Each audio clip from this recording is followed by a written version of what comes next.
গাছপালা যারা ভালোবাসো তাদের জন্য এই জায়গাটা খুব সুন্দর হবে। আমরা এসে পৌঁছালাম লাসা ওয়াটারফলস থেকে একটু দূরেই প্লান্ট কনজারভেটরিতে। চলো এটা একটু ঘুরে দেখবো আমরা। এটা রয়েছে অ্যাকচুয়ালি বুলবুলে, গ্যাংটক শহরের বুলবুলেতে। তো এটা গ্যাংটকের বোটানিক্যাল গার্ডেন। এখানে প্রায় 400-র বেশি প্লান্টস রয়েছে। তার মধ্যে উল্লেখযোগ্য বিভিন্ন রকমের অর্কিডস আর রডোডেন্ড্রনস, যেটা দেখতেই হবে। তাছাড়াও বিভিন্ন রকমের মেডিসিনাল প্লান্টসও রয়েছে। এখানে রিসার্চও হয়, এই বিভিন্ন রকমের প্লান্টসের উপর রিসার্চ হয়।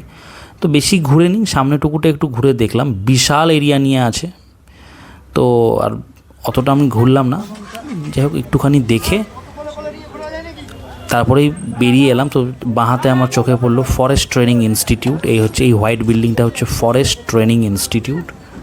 ঠিক ওর পাশেই রয়েছে প্লান্ট কনজারভেটরির পাশেই রয়েছে। এই প্লান্ট কনজারভেটরি 1988-এ এস্টাবলিশড হয়েছিল।